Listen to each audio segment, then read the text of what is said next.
오늘은 개혁주의와 세대주의로 본 요한계시록 강해 81번째 말씀을 증거하겠습니다. 오늘 제목은 하나님의 진노의 7 대접의 재앙, 7 가운데 2가지를 말씀을 드리려고 합니다. 독한 종기, 2번째는 피, 바다. 하나님의 진노의 7 대접의 재앙 중에서 첫 번째, 악하고 독한 종기, 2번째, 피, 바다. 이 제목으로 말씀을 전하겠습니다. 요한계시록 16장 1절을 들어가면, 또 내가 들으니 성전에서 큰 음성이 나서 7 천사에게 말하되, 너희는 가서 하나님의 진노의 7 대접을 땅에 쏟으라 하더라. 첫째 천사가 가서 그 대접을 땅에 쏟음에 짐승의 표를 받은 사람들과 그 우상에게 경배하는 자들에게 악하고 독한 종기가 나더라. 둘째 천사가 그 대접을 바다에 쏟음에 바다가 곧 죽은 자의 피같이 되니 바다 가운데 모든 생물이 죽더라. 이렇게 말씀을 했습니다. 전에 말씀을 드린 것처럼 요한계시록은 3가지 시리즈 심판을 말씀하고 있습니다. 인의 심판 6장에 나와 있습니다. 나팔의 심판 8장, 9장, 10장 그리고 11장에까지 걸쳐서 나와 있습니다. 그리고 대접의 심판 16장에 집중적으로 나와 있습니다. 이 3가지 시리즈의 심판을 무천년설을 신봉하는 사람들은 현재 일어나고 있는 심판이라고 그렇게 믿습니다.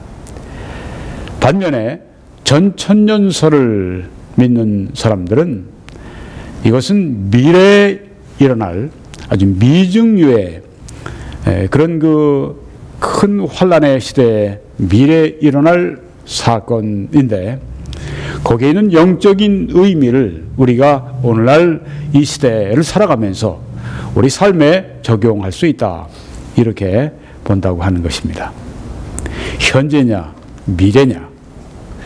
그래서 이 무천년설 개혁주의에서 주로 이제 믿는 무천년설, 여기에 아주 유명한 대변자가 있었습니다. 윌리엄 핸드릭슨 박사님. 현재 사건으로 보는데, 이런 시리즈 심판들은 하나님의 말씀을 듣고도 회개하지 않는, 끈질기게 회개하지 않는, 지독하게 회개할 줄 모르는 그 사람들에 대한 하나님의 심판이다. 예를 들면 오늘 이 대접의 심판 가운데서 이 바다가 이 피와 같이 그렇게 돼서 피의 바다가 되는 그런 심판, 이건 문자 그대로 보는 것이 아니라 바다에서 어떤 종류의 그런 사고를 만났든지 어떤 종류의 흉악한 일을 만났든지 하나님은 그 바다를 통해서, 그 바다의 사고를 통해서 그 악인들을 거두시고 지옥으로 보내신다고 그렇게 말을 합니다. 그래서 지금 일어나고 있는 지금 이 모든 그 사건들, 악인들을 이제 죽음으로 내려가시고 그 다음에는 지옥으로 이제 쳐 넣으시는 그런 심판이, 그것이 인의 심판 혹은 나팔의 심판 혹은 대접의 심판, 무엇이든지 어떤 종류든지 그것은 다 하나님께서 악인들을, 회개하지 않는 악인들을, 주 예수 그리스도의 말씀을 듣고도 회개하지 않는 그들을 하나님께서 그런 방법으로 심판하시고 취하셔서 영원히 결국에는 지옥의 심판에 던지시는 그 하나님의 섭리를 여기에 말씀하고 있다, 이렇게 본다고 하는 것입니다. 그래서 항상 이 무천년설에서 요한계시록을 보는 것은 단순합니다. 이 렌즈를 가지고 그 포커스를 맞춰서 본다고 하는 것입니다. 자, 그러면 이제 우리는 이것을 요한계시록에 있는 사건을 현재적 사건이 아니라 미래에 일어날 사건, 즉 예언으로 보고, 또 요한계시록을 이제 무천년설처럼 그냥 어떤 하나의 비유로 이렇게 해석을 하는 것이 아니라 이 요한계시록 말씀도 문자 그대로 받아들이려고 하는 이 방법으로 이제 말씀을 드리겠습니다. 전천년설의 방법입니다. 문자 그대로 이렇게 성경을 이해하려고 하는. 여기 7 대접의 심판이 있습니다.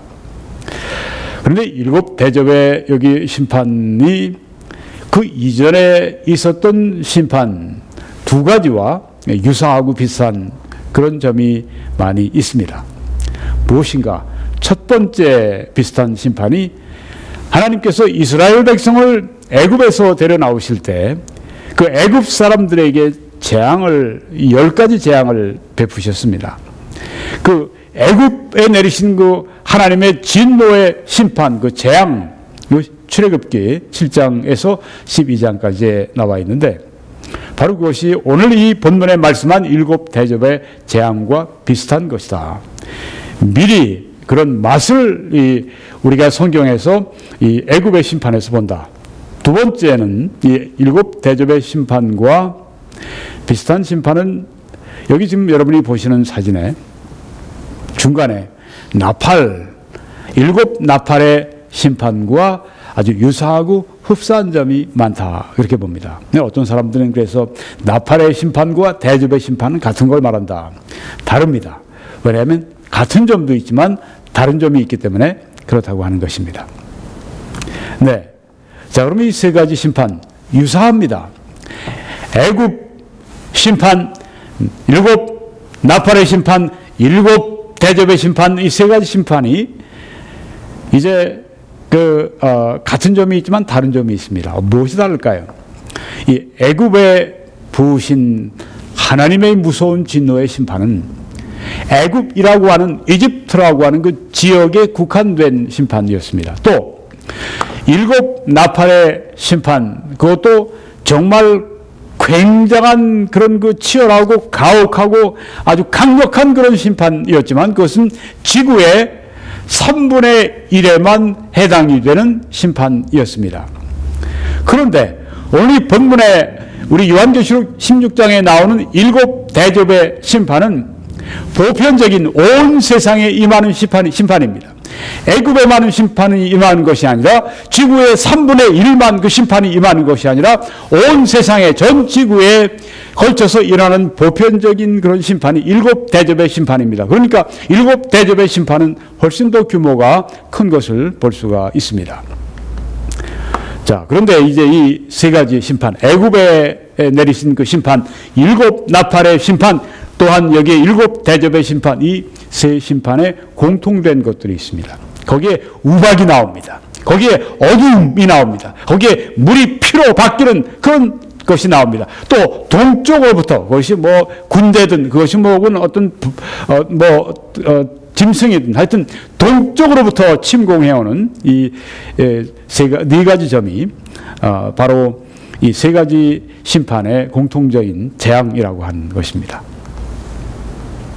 이 7 대접의 심판은 이 애굽의 심판, 또 7 나팔의 심판, 이 모든 것을 모은 것과 같습니다. 그리고 모아서 온 세상을 멸망 아주 직전까지 심판하시는 규모가 얼마나 크고 이 농도가 얼마나 강한지를 알 수가 있는 것이죠. 요한계시록 16장 1절 말씀을 다시 보면 또 내가 들으니, 사도 요한이 지금 듣습니다. 환상 가운데 듣습니다. 성전에서, 이 성전은 바로 지성소를, 여러분이 보시는 저 언약궤가 있는 저 지성소를 말씀한다고 하는 것을 아십니다. 그 성전에서 큰 음성이 나서 하고 말씀했습니다. 그리고 7 천사에게 말을 한다고 여기 성경에 말씀합니다. 그럼 이 큰 음성이 누구의 음성인가? 물론 하나님의 음성이죠. 하나님 외에 누가 없으니까. 네, 7 천사가 있는데 그들에게 말씀하시는 음성은 바로 하나님의 큰 음성이라고 하는 것입니다.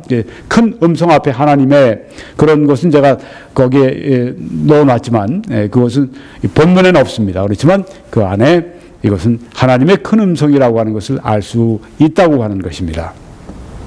자, 이게 하나님의 큰 음성이라고 말씀했는데 비슷한 구절이 이사야 66장 6절에 나오죠. 떠드는 소리가 성읍에서부터 들려오며 한 목소리가 성전에서부터 들리니 이는 여호와께서 그의 원수에게 보응하시는 목소리로다고 말씀을 했습니다. 여호와께서 원수에게 보응하시는 그 큰 목소리, 여기에 지금 7 천사에게 부르십니다. 너희들은 이제 그 7 대접의 재앙을 부어라. 그 여호와의 큰 목소리로 이제 너희들이 그렇게 하라고 말씀하시는 음성 목소리를 듣는데 여기에 이 말씀과 아주 흡사하다고 하는 것입니다. 신약과 구약, 네, 모든 것들이 다 아주 일관성 있는 하나님의 말씀이죠. 네. 우리가 잘 보면 아주 참 많은 것들을 서로 이렇게 공유하고 있는 것을 볼 수 있습니다. 자, 요한계시록 16장 말씀을 우리가 오늘 공부하고 있는데 성경의 큰 great 혹은 이 메가라고 큰 걸 말하는데 그게 헬라어입니다. 네, 메가스. 성경의 메가스, 성경의 큰 장이 바로 요한계시록 16장입니다. 왜냐하면 오늘 이 1절에 보니까 큰 음성이 성전에서 났다고 했습니다. 이게 메가입니다. 메가스. 큰 음성. 또 9절에 가면 큰 태움. 네, 그 태양이 그 열로 아주 그냥 그 크게 태운다고 했는데 땅에 있는 사람들 크게 태운다고 했는데 그게 바로 이 메가스입니다. 또 큰 강 유브라데스라고 12절에 나옵니다. 거기도 메가스입니다. 큰 것입니다. 또 하나님 곧 전능하신 이의 큰 날이라고 큰 메가스가 또 나옵니다. 14절에 나오죠. 또 큰 음성 17절에 또 18절에 큰 지진 21절에는 큰 우박 또 21절에 큰 재앙 네, 이렇게 8번이나 이 메가가 계속 나옵니다. 큰 네, 번역을 조금씩 이제 달리하고 우리말 영어로 달리하고 있지만 헬라어는 동일합니다. 메가스 큰. 그래서 이 요한계시록 16장은 성경에 있어서 아주 메가스 장이다. 큰 장이다. 네, great chapter다. 그렇게 그 말을 합니다. 여기 존 몰버드 박사님이 그걸 잘 아주 정리를 해 놓으셔서 제가 인용을 했습니다. 다시 요한계시록 16장 1절을 보면 큰 음성이 성전에서 나서 7 천사에게 하시는 말씀이 너희는 가서 하나님의 진노의 7 대접을 땅에 쏟으라. 자, 7 대접. 어떤 대접인가? 하나님의 진노가 담겨있는 그 7 대접입니다. 그것을 땅에 쏟는데 조금씩 쏟는 것이 아니라 그냥 한꺼번에 확 갖다 그냥 쏟아버리는 걸 말합니다. 하나님의 진노가 한꺼번에 부어지는 것입니다. 그 엄청난 하나님의 진노가 한꺼번에 부어질 때 오늘도 이런 현상을 겪는 심판을 당하는 사람들이 지금 이 순간에도 이 세계 도처에 있습니다. 하나님이 매일 가르시며 하나님의 악인을 매일 심판하신다고 말씀했습니다. 성경에 보면 하나님은 사랑의 하나님이십니다. 얼마나 우리를 사랑하시는지 그 아들 예수 그리스도를 아낌없이 보내셔서 하나님이 세상을 이처럼 사랑하사 독생자를 주셨으니 저를 믿는 자마다 멸망하지 않고 영생을 얻게 하려 하십니다. 하나님의 그 사랑이 이 성경 전체에 구구절절 나와 있습니다마는 하나님은 또한 진노하시는 하나님, 심판하시는 하나님이십니다. 왜? 하나님은 사랑이시지만 하나님은 거룩하신 하나님이시기 때문에 하나님께서는 죄를 참아 보실 수 없고 죄를 반드시 심판하실 수밖에 없는 하나님이십니다. 그래서 하나님은 아주 무서운 하나님이십니다. 회개하는 죄인들에겐 하나님은 너무나 좋으신 하나님이시지만 회개하지 않고 죄를 따라가고 하나님의 음성을 거역하고 하나님의 음성을 따르지 않고 회개하지 않는 그 죄인들에게 하나님 아주 무서운 심판주가 되신다고 하는 것을 이 성경이 보여주고 있습니다. 세상적인 마음을 가진 사람들은 하나님을 아주 그냥 선하고 친절하고 인자하고 수염 달리고 그런 식으로 하늘에 앉아 있는 도사같이 그렇게 그리고 하는데, 그건 인간적인 세상적인 그런 이 신관이고요. 이 성경에 나오는 하나님은 회개한 죄인들에게는 긍휼을 베풀어 주시고 사랑이 넘치시지만은 회개하지 않는 죄인들에게는 무섭게 심판하시는 하나님이신 것을 성경에 보여주고 있습니다. 하나님의 진노의 7 대접을 땅에 쏟으라!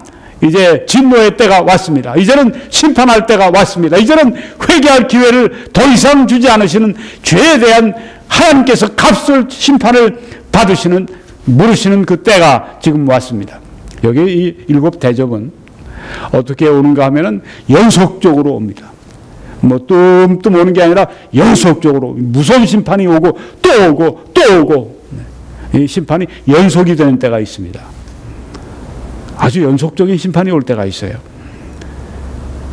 어떤 사람들은 이걸 자연적으로 설명하려고 하는데 그렇지가 않습니다. 왜? 이런 엄청난 시험이 계속해서 빠른 속도로 짧은 시간 동안에 온다고 하는 것은 초자연적인 하나님의 심판이라고 하는 것을 증명한다고 하는 것입니다.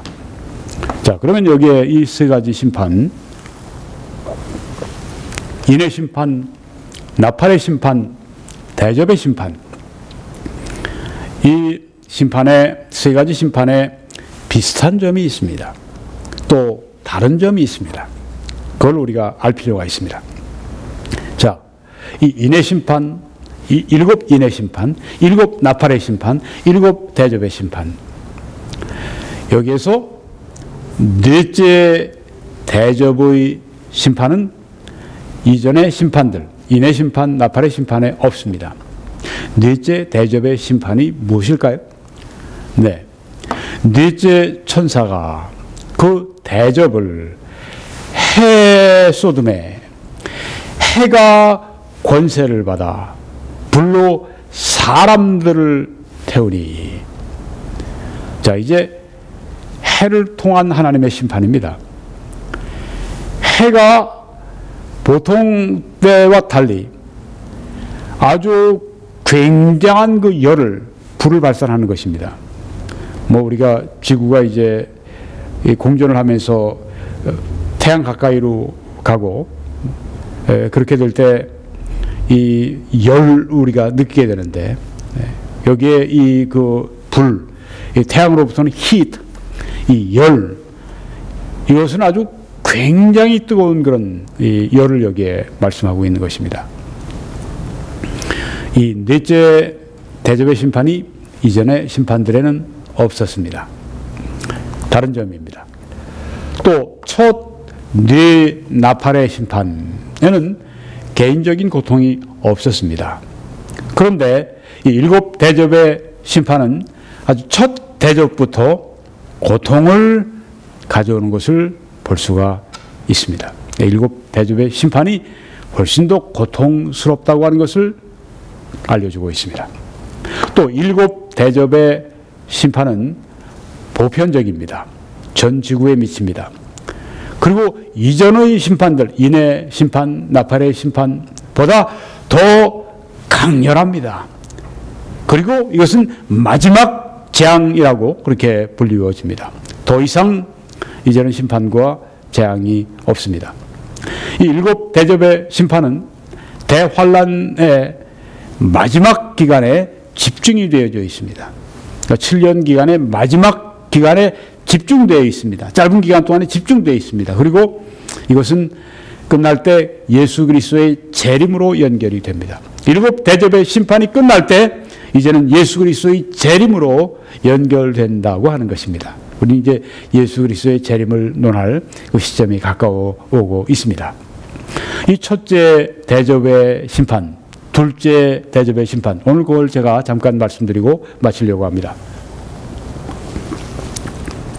첫째 대접의 심판, 요한계시록 16장 2절에 나와 있습니다. 첫째 천사가 가서 그 대접을 땅에 쏟음에 짐승의 표를 666을 받은 매매표를 받은 그 사람들과 적그리스도가 나눠주는 적그리스도가 통치하기 위해서 이 세상 사람들에게 받으라고 강요하는 그 짐승의 표, 그걸 받은 사람들은 이제는 그리스도로부터 하나님으로부터 무서운 심판을 받게 됩니다. 적그리스도의 보호를 받는 사람들, 적그리스도를 따르는 사람들, 적그리스도의 제의를 받아들이는 사람들은 그리스도로부터 무서운 심판을 당하게 되는 것입니다. 여기 짐승의 표를 받은 사람들과 그 우상 짐승, 바로 그 적그리스도를 말합니다. 적그리스도의 표 받은 사람들, 또 그 우상 짐승의 형상을 따라 만든 그 우상에게 경배하는 자들, 즉 적그리스도를 경배하는 자들에게 악하고 독한 종기가 나더라고 말씀했습니다. 종기가 아주 악한 종기입니다. 아주 독한 종기입니다. 이 심판이 있습니다. 이건 앞으로 그 환란 시기에 그 짐승의 표를 받는 그 사람들이 어떤 일정 기간 동안, 짧은 기간 동안 받는 그런 고통이지만, 우리가 또 성경 앞에 있는 말씀을 보게 되면 영원히 이들이 지옥에서 받는 고통을 성경이 또 묘사하고 있습니다. 출애굽기 9장 9절에서 보니까 그 재가 애굽 온 땅의 티끌이 되어 애굽 온 땅의 사람과 짐승에게 붙어서 악성 종기가 생기리라. 자, 여기에 일곱 대접의 심판에 악하고 독한 종기가 그 짐승의 표를 받은 사람들에게, 짐승의 우상에게 경배하는 자들에게, 적그리스도를 따라가는 그 자들에게 그 악하고 독한 종기가 생긴다고 했는데, 여기 보니까 애굽인들에게 그때 악성 종기가 생겨난 것을 볼 수 있습니다. 출애굽할 시점입니다. 그때 그러니까 지금부터 약 한 3,500년 전 일입니다. 그들이 화덕의 재를 가지고 바로 앞에 서서 모세가 하늘을 향하여 날리니 사람과 짐승에게부터 악성 종기가 생기고, 여기 종기를 우리는 비유적으로 해석하지 않습니다. 여기 나오는 이 악성 종기, 이것은 실제적인 것을 말한다고 모두가 다 믿습니다. 여기는 뭐 전천년설 혹은 뭐 여기에 무천년설 상관없습니다. 다 믿습니다. 출애굽기에 그때 일어난 일들은 실제적인 일이었다. 악성 종기도 실제 악성 종기였다. 근데 여기에 일곱 대점의 심판을 받는데 악성 종기가 오는데, 그거는 또 문자적으로 해석을 하지 않으면 그거 일관성이 없지 않습니까? 네. 그래서 이 전천년설주의자들이 무천년설주의자들에게 하는 말이, 당신들은 왜 성경의 다른 부분 다 문자적으로 해석하면서 왜 요한계시록만 그렇게 비유적으로 해석을 합니까? 그렇게 비판을 하는 것이죠. 자, 계속 인용하겠습니다. 성경 말씀. 요술사들도 악성 종기로 말미암아 모세 앞에 서지 못하니 악성 종기가 요술사들로부터 애굽 모든 사람에게 생겼습니다. 저기 하나님이 모세를 통해서 애굽인들을 심판하실 때 그 악성 종기가 났습니다. 괴로웠습니다. 여기 그것처럼 여기에 일곱 대접의 심판에 악성 종기가 그렇다고 하는 것입니다. 2장 7절에 보니까 사탄이 이 여호와 앞에서 물러가서 욥을 쳐서 그의 발바닥에서 정수리까지 종기가 나게 한지라. 오늘 일곱 대접의 심판에 나오는 첫 번째 이 심판, 종기, 악하고 독한 종기가 여기 보니까 욥에게도 그때 사탄을 통해서 임한 것을 볼 수가 있습니다. 스가랴 14장 12절의 말씀 보면은 예루살렘을 친 모든 백성에게 여호와께서 내리실 재앙은 이러하니 곧 섰을 때 그들의 살이 썩으며 그들의 눈동자가 눈구멍 속에서 썩으며 그들의 혀가 입 속에서 썩을 것이요. 여기 종기를 말씀하고 있습니다. 누가복음 16장 21절에는 거짓 나사로의 말씀이 나옵니다. 그 부자의 상에서 떨어지는 것으로 배불리려 하매, 구걸하는 아주 처량한 슬픈 이 나사로를 봅니다. 심지어 개들이 와서 그 헌데, 나사로의 그 헌데, 이 종기를 핥더라. 아주 비참한 그런 삶을 살아가는 나사로를 여기 보여줍니다. 나중에 어떻게 되죠? 이 짧은 인생 끝나고 난 다음에 나사로는 아브라함의 품에 안깁니다. 즉 천국 백성이 됩니다. 그런데 여기에 부자는 지옥불에 떨어져서 그 불꽃 가운데 고통하는 것이 성경에 생생하게 묘사가 되어 있습니다. 사도행전 12장 23절에 보니까 헤롯이 영광을 하나님께로 돌리지 아니하므로 주의 사자가 곧 친히 벌레에게 예전에 번역인 충에게 먹혀 죽으니라. 네, 이것이 아마 종기를 말씀하는 것으로 그렇게 이해할 수도 있을 것입니다. 아까 말씀드린 윌리엄 핸드릭슨 박사는 이것이 바로 하나님께서 헤롯을 심판하셔서 이 지옥에 던지시는 그 심판을 여기 행하셨다. 그것처럼 악한 종기 이런 것들을 통해서 어떤 사람들 하나님께서 데려가시고 그들을 지옥에 영원히 쳐넣으시는 심판을 하시는 것이다. 이렇게 본다고 하는 것입니다. 자, 그럼 첫째 대접의 심판에 대해서 말씀드렸습니다. 종기의 심판. 이제 마지막으로 둘째 대접의 심판에 대해서 말씀드리고 마치려고 합니다. 요한계시록 16장 3절에 둘째 천사가 그 대접을 바다에 쏟음에 바다가 곧 죽은 자의 피같이 되니 바다 가운데 모든 생물이 죽더라고 말씀을 했습니다. 여러분이 지금 보시는 사진에 잘 보이시는지 모르겠는데 여긴 지금 샌디에고, 미국의 캘리포니아주의 샌디에고 그 해안가입니다. 여기는 지금 라홀라라고 하는 아주 부촌이 있는 그런 그 해안가인데 그 앞에 지금 이 적조 현상이 일어나는 걸 볼 수 있습니다. 그래서 파란 바닷물이 빨갛게 지금 군데군데 이렇게 넓은 지역이 변색되어 있는 것을 볼 수가 있습니다. 여기 성경에 보니까 바다가 이처럼 곧 죽은 자의 피같이 되니 살아있는 사람들의 피야 뭐 흐르죠. 그렇지만 죽은 자의 피는 굳습니다. 끈덕끈덕해집니다. 바다가 그렇게 변했을 때 바다 가운데 모든 생물이 죽습니다. 이것이 바로 둘째 대접의 심판인 것입니다. 바다의 생물, 여기 적조가 이렇게 현상이 발생해도, 적조 현상이 와도 많은 그 물고기들이 그 떼죽음을 당합니다. 자, 여기에 지금 이 바닷물이 피로 바뀌는 이런 것은 애굽의 하나님이 주신 심판과 동일한 걸 볼 수 있습니다. 애굽의 하천을 이제 그 물이 피로 변하게 하는 그 재앙이 애굽에 있었던 것처럼 그걸 어떻게 믿습니까? 비유로 믿는 사람 아무도 없습니다. 모든 건 문자 그대로 믿습니다. 여기에 이 말씀도 우리가 문자 그대로 믿을 수 있다고 하는 것이죠. 규모가 훨씬 다르다고 크다고 하는 그 차이가 있습니다. 자, 그리고 나팔의 심판에도 이와 비슷한 그런 심판이 있습니다. 그런데 그 나팔의 바다가 피가 되는 것은 3분의 1, 지구상의 3분의 1의 바다에 해당되는 것입니다. 그런데 지금 여기 일곱 대접의 심판에 나오는 이 바다가 피와 같이 되는, 죽은 자의 피와 같이 되는 이 심판은 전 이 해양 모든 바다가 다 그렇게 오염되는 것을 보여주고 있다고 하는 것입니다. 그래서 이전에 그 뭐 애굽의 심판 또 혹은 뭐 일곱 나팔의 심판 그 유사한 심판들이 있는데 그것보다 훨씬 더 일곱 대접의 심판에 나오는 이 바다가 죽은 자의 피같이 되는 이 심판은 훨씬 더 강렬하고 훨씬 더 넓은 아주 보편적인 그런 그 심판이라고 하는 것입니다. 지구 표면의 약 70%가 바다입니다. 물입니다.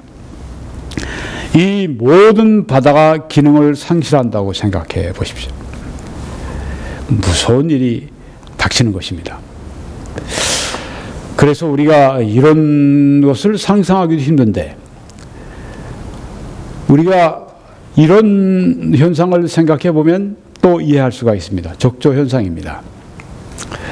이 적조 현상이라고 하는 것은 여러분이 지금 보시는 저 샌디에고의 앞에 이 라홀라 지역에 넓은 지역에 지금 적조 현상이 일어나는 것을 볼 수 있는데, 한국에도 남해안, 서해안, 동해안에 어떤 때가 되면 적조 현상이 일어나는데, 이 적조 현상이 무엇인가 하면은 여러분이 지금 왼쪽 위쪽에 보시면 그 플랑크톤이 있습니다.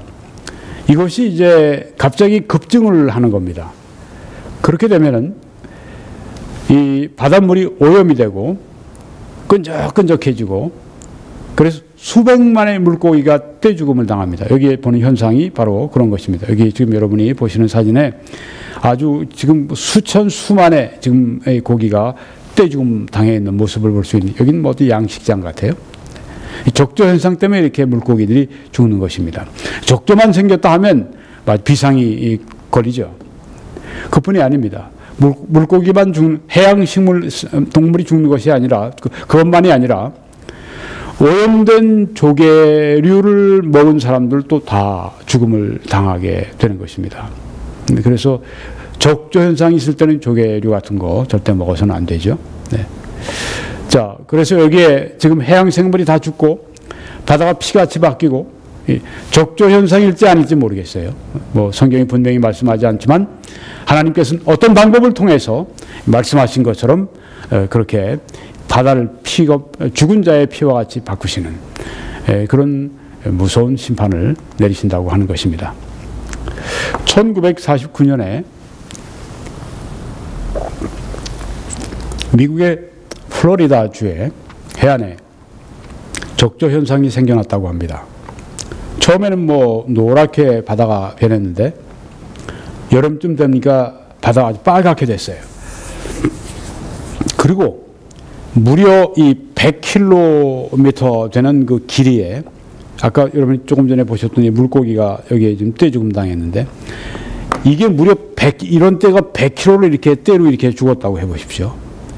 얼마나 많은 이 고기들이 죽었습니까? 이 적조 현상 때문에 플로리다주에서 그런 대재앙이 있었다고 하는 것입니다. 그 해 지난 다음에 그 다음에 또 이런 현상이 나왔다고 합니다. 이런 것들이 우리들에게 오늘 이 본문 말씀을 좀 이해할 수 있는 그런 현상을 보여준다고 하는 것입니다. 자, 이런 적조 현상이 전 세계적으로 모든 바다에서 일어납니다. 바다가 이제는 피가 됐고 이제는 끈적끈적합니다. 해양 식물들이 숨을 살 수가 있나요? 죽죠. 또 바다에 그 당시에 뭐 배를 타고 가거나 뭐 다 죽음을 경험하게 될 것입니다. 더 이상 배를 타고 바다로 나갈 수 없습니다. 더 이상 이제는 그 배를 띄워서 무역을 할 수도 없습니다. 우리나라 같이 완전히 이 기름은 다 그 수상을 통해서 공급받는 우리나라 같은 경우는 꼼짝없이 아주 그 위험에 처하게 되는 그런 모습이 되는 것입니다. 온 70%의 지구상의 표면이 아주 이렇게 그 피로 바뀌었을 때, 끈적끈적한 죽은 자의 피 같은 것이 됐을 때, 정말 아주 그 참혹하고 아주 무서운 그런 모습입니다. 이것은 인간들의 아주 죄의 사악함을 증거해주는 그런 아주 이 현상, 모습인 것을 우리가 알 수가 있습니다. 네, 오늘 저는 하나님의 진노의 7 대접의 재앙, 첫 번째는 악하고 독한 종기에 대해서 말씀드렸고, 두 번째는 피, 바다에 대해서 말씀을 드렸습니다. 여러분 이 사역을 위해서 기도해 주십시오. 또 이 동영상을 알려주십시오. 선교헌금으로 저희들에게 힘이 되어주시고 이 사역이 더 하나님께 영광을 돌릴 수 있도록, 또 더 많은 곳에 영향을 미칠 수 있도록, 선한 영향력이 될 수 있도록 그렇게 해주시기 바랍니다. 한국에서는 밑에 그 번호를 쓰시면 되고, 또 이 웹사이트로 들어오셔서 다른 메시지들을 보시고 맨 왼쪽에 노란 동그라미 안에 해외에서 어떻게 선교헌금을 보내실 수 있는가 나와 있습니다. 여러분들이 그렇게 함께 해주실 때 하나님의 특별하신 축복이 함께 하시기를 간절히 축원합니다.